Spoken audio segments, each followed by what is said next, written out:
नमस्कार. वेळ ही एक अशी गोष्ट आहे ना, जी आपल्या सगळ्यांना अगदी सारखी मिळते. पण गंमत म्हणजे प्रत्येक जण तिचा वापर मात्र वेगवेगळ्या प्रकारे करतो. चला तर मग आज एका छोट्याशा पण खूप महत्त्वाच्या बोधकथेतून वेळेचं खरं मूल्य काय आहे आणि त्याचा योग्य वापर कसा करायचा हे समजून घेऊया.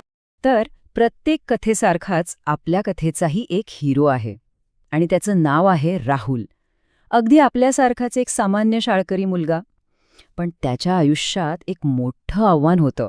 एक असं आव्हान जे कदाचित आपल्या सगळ्यांच्याच आयुष्यात कधी ना कधी येतं. आणि जिथे हिरो असतो तिथे एक शत्रू किंवा विलन म्हणा तो असतोच, नाही का? राहुलच्या आयुष्यातही एक असाच शत्रू होता जो दिसत नव्हता पण त्याला सतत मागे खेचत होता. आणि तो शत्रू म्हणजे दुसरं तिसरं कोणी नाही तर खुद्द वेळ होती. हो, तीच वेळ जी आपल्या सगळ्यांकडे 24 तास असते. पण राहुलसाठी मात्र ती एक शत्रू बनली होती. तर मग आपल्या पहिल्या भागात पाहूया की राहुल आणि वेळेचं हे आव्हान नेमकं होतं तरी कसं. राहुलची रोजची कहाणी तशी अगदी ओळखीची होती. शाळेतून घरी आलं रे आलं की दप्तर एका कोपऱ्यात आणि मोबाईल हातात. आई बिचारी सारखी मागे लागायची, अरे अभ्यास कर.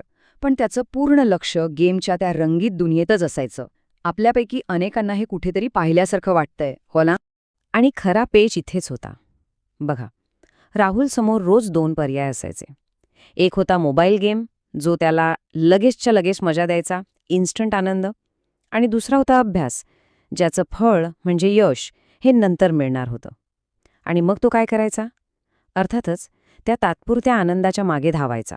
भाग 2. परिणाम आणि प्रश्न. आता राहुलच्या या रोजच्या निवडीचे परिणाम काय झाले? चला बघूया. आणि मग तो दिवस उजाडलाच, ज्या दिवशी आपण केलेल्या मेहनतीचा किंवा टाळाटाळीचा हिशोब समोर येतो. हो, परीक्षेचा निकाल लागला. राहुलसाठी हा दिवस सत्याला सामोरं जाण्याचा दिवस होता. निकाल समोर होता आणि चित्र एकदम स्पष्ट होतं. एका बाजूला होता राहुल, ज्याला खूप कमी गुण मिळाले होते, आणि दुसऱ्या बाजूला होता त्याचा मित्र अमित, ज्याने परीक्षेत चांगलीच बाजी मारली होती. हा फरक फक्त मार्कांचा नव्हता, तर दोघांनी वेळेचा वापर कसा केला याचं ते प्रतिबिंब होतं. स्वतःचे कमी मार्क आणि मित्राचं ते घवघवीत यश पाहून राहुलला राहावलं नाही. त्याने शेवटी अमितला विचारलंच, अरे तू एवढा अभ्यास केलास तरी कसा? हा फक्त एक प्रश्न नव्हता, तर त्याच्यातल्या बदलाची ही पहिली पायरी होती. भाग 3. यशाचे रहस्य. अमितच्या यशामागे असं कोणतं मोठं रहस्य दडलं होतं? अमितचं उत्तर ऐकून राहुलला आश्चर्यच वाटलं, कारण ते खूप साधं होतं. तो हसून म्हणाला, अरे काही नाही, मी फक्त वेळेचा सदुपयोग केला. थोडा वेळ अभ्यास, थोडा वेळ खेळ, सगळं अगदी वेळेच्या वेळेत.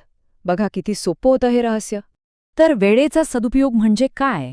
याचा अर्थ दिवस-रात्र फक्त अभ्यास करणं असा होतो का? नाही, अजिबात नाही. याचा खरा अर्थ आहे काम आणि खेळ, अभ्यास आणि मनोरंजन ह्या सगळ्यामध्ये एक योग्य बॅलन्स साधणं. योग्य वेळी योग्य गोष्ट करणं हेच खरं रहस्य आहे. अमितच्या त्या एका साध्या वाक्याने राहुलला एक खूप मोठी गोष्ट शिकवली.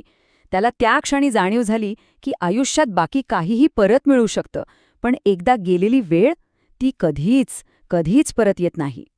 शेवटचा भाग बदल आणि बोध. ही जाणीव झाल्यावर राहुलने पुढे काय केलं आणि यातून आपण काय शिकायचं आहे? यानंतर राहुल पूर्णपणे बदलला. त्याने स्वतःसाठी एक सोप्पा 3 सूत्री कार्यक्रम तयार केला. पहिलं, वेळेचं योग्य नियोजन करणं. दुसरं, अभ्यास आणि खेळ यात संतुलन साधणं. आणि तिसरं, या दोन्हींमधून यश मिळवणं. एकदम सरळ आणि प्रभावी मार्ग.